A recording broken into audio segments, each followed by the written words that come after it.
নূহ আলাইহিস সালাম, নাম মনে আছে? 950 বছর তার কওমকে দাওয়াত দিয়েছেন। কত বছর ভাই? একটু চিন্তা করেন তো, চোখ বন্ধ করে। 950 বছর কতদিন হতে পারে? 950 বছর মানে প্রায় 1000 বছর। প্রায় 1000 বছর তিনি তার কওমকে দাওয়াত দিয়েছেন। কিভাবে? আমাদের মতো ওয়াজ মাহফিল না, দাওয়াত দিয়েছেন। তিনি বলছেন, ইন্নী দাআউতু কওমি লাইলা ওয়া নাহারা, আল্লাহ আমি আমার কওমকে দাওয়াত দিয়েছি দিন রাত 24 ঘন্টা। এটা সূরা নূহের মধ্যেই আছে, দেখবেন পড়ে। ওয়ালাম ইয়াজিদহুম দুআই ইল্লা ফিরারা, আমার দাওয়াত শুনে এরা খালি পালিয়ে গেছে আমার থেকে, কাছে আসে নাই, খালি পালিয়ে গেছে। কান বন্ধ করে ফেলতো, কাপড় দিয়ে মাথা ঢেকে ফেলতো, আর আমাকে বলতো পাগল। কি বলতো? পাগল।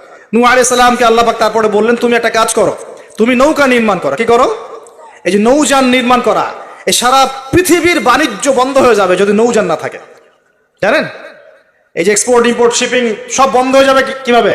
যদি নৌযান না থাকে। আর এই নৌযান সর্বপ্রথম কে সৃষ্টি করেছে? আর এখন আমাদেরকে বলে যে ইসলাম হচ্ছে সেকেলে, না? এরা প্রযুক্তি খুব উন্নয়ন। নূহ আলাইহিস সালাম সর্বপ্রথম মানুষ যিনি এই পৃথিবীর মধ্যে নৌযান নির্মাণ করেছেন। বলে সুবহানাল্লাহ। সভ্যতা শুরু হয়েছে নবীদের হাতে। সভ্যতা কি হয়েছে? নবীদের হাতে শুরু হয়েছে, আর শেষও হবে নবীদের হাতে ইনশাআল্লাহ। কোন নবীর হাতে শেষ হবে? হ্যাঁ, মাশাআল্লাহ, ঈসা আলাইহিস সালামের হাতে। আপনারা তো আমার লেকচার শুনেন না, এখন বুঝতেছেন যে ঈসা আলাইহিস সালাম আসবেন।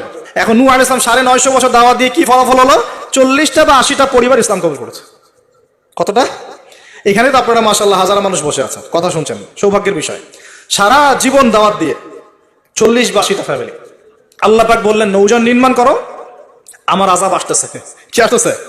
আযাব আসতেছে। কেন আযাব? কারণ এই মানুষগুলো, নূহ আলাইহিস সালামের কওমের লোকগুলো একটা মহাপাপ করেছিল। তারা ওয়াদ্দা, ইয়াগুস, ইয়াউক, নাসর এরকম কিছু মূর্তি বানিয়ে নিয়েছিল, এবং এই স্ট্যাচুগুলো তারা ওয়ার্শিপ করতো, উপাসনা করতো। এমনি উপাসনা করতো না, আপনাকে বুঝাচ্ছি। প্রথম যে প্রজন্মটা ছিল ওদের, ওই প্রজন্মকে শয়তান ওয়াসওয়াসা দিয়েছে কি, যে এই ওয়াদ্দা, ইয়াগুস, ইয়াউক, নাসর এই যে নামগুলো সূরা নূহে আছে, এই ব্যক্তিরা ছিল খুব পুণ্যবান সৎ ব্যক্তি, তারা খুব ভালো আল্লাহওয়ালা ছিল, আল্লাহর ওলি ছিল। শয়তান ওয়াসওয়াসা দিয়েছে তোমরা এই তাদের মূর্তি নির্মাণ করে মসজিদের বাইরে রেখে দিবে। মসজিদের কোথায়? বাইরে। যাওয়া আসার সময় ওদেরকে দেখলে একটা মানে উৎসাহ আসবে যে আমরাও তাদের মতো হই। শয়তান এইভাবে নেক্সট রুতে ধোকা দিয়েছে। ওই জেনারেশন এই কাজটাই করেছে। এরপর আরো 100-200 বছর চলে গেছে, শয়তান এবার পরের জেনারেশনকে ওয়াসওয়াসা দিয়েছে, আরে তারা তো অনেক বড় বড় মানুষ ছিলেন, এখন মসজিদের বাইরে না, ওদেরকে ভিতরে ঢুকাও। এবার তারা ওই মূর্তিগুলো সব ভিতরে ঢুকানো শুরু করেছে। এগুলা হিস্ট্রি পড়ে দেখেন, তাফসির আছে, জালালাইন পড়ে দেখেন, ইবনে কাসির পড়ে দেখেন। তো এবার তারা ঢুকালো ভিতরে, সেজদা করছে না কিন্তু মূর্তিতে, তারা খালি রেখে দিয়েছে ভিতরে, যে তাদেরকে দেখবো, দেখে আমার ইবাদতে মনোযোগ আসবে। উদ্দেশ্য কিন্তু ভালো। উদ্দেশ্য কি? ভালো। এবার এই প্রজন্ম যখন চলে গেল, পরের প্রজন্মকে শয়তান বলছে, আরে তারা আল্লাহর ওলি ছিল, তাদের কাছে চাইলেই পাওয়া যাবে। এবার সরাসরি সেজদা শুরু হলো মূর্তিতে। এইভাবে গ্র্যাজুয়ালি আস্তে আস্তে আস্তে আস্তে শয়তান প্রথম মূর্তি পূজা চালু করেছে বিশ্বের মধ্যে। বুঝলেন কিভাবে? নেক্সট রোতেই ধোকা দিয়েছে শয়তান। আমরাও এখন মুসলমানরাও সুবহানাল্লাহ, আমরাও এখন এগুলোর পিছনে পড়ে যাচ্ছি, পড়ছি না?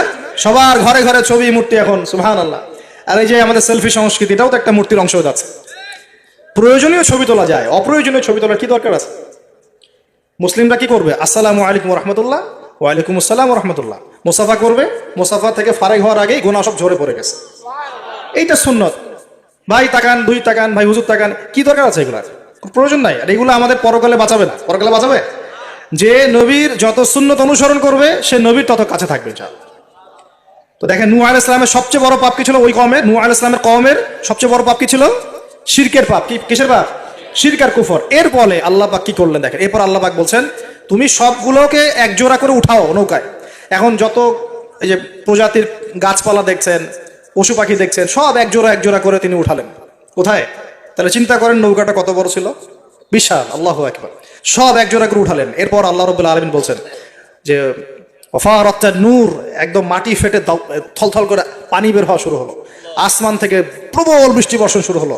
আল্লাহ সূরা হুদের মধ্যে বলছেন যে বৃষ্টির ফলে স্রোতগুলো এত উঁচু ছিল যে পাহাড়ের উপর দিয়ে উঠে যাচ্ছিল স্রোতগুলো। পাহাড়ের উপর দিয়ে পানির স্রোত যাচ্ছে। আর এই সময় নূহ আলাইহিস সালামের এক ছেলে, তার 4 ছেলে ছিল। কয় ছেলে? এক ছেলের নাম হচ্ছে হাম। হামের বংশধর হচ্ছে এই যে আফ্রিকান মানুষরা, কালো চামড়ার মানুষরা হামের বংশধর। এক ছেলের নাম শাম। শামের বংশধর হচ্ছে আরবরা, এই যে আরব পেনিনসুলা যারা থাকে, এরা শামের বংশধর। এক ছেলের নাম ইয়াফাস। ইয়াফাস হচ্ছে ইউরোপিয়ান, যারা পশ্চিমারা, এর ইয়াফাসের বংশধর রোমানরা। আরেক ছেলের নাম হচ্ছে কেনান। কি নাম? এই কেনান ওই পাহাড়ে উঠে বলছে যে পাহাড় আমাকে বাঁচাবে। কে বাঁচাবে? পাহাড়। আমার দরকার নেই ওঠার, তুমি যাও গা, পাহাড় আমাকে বাঁচাবে। নূহ আলাইহিস সালাম বলছেন যে আল্লাহ, আমার ছেলে, আমার আহাল, বাঁচাও তাকে।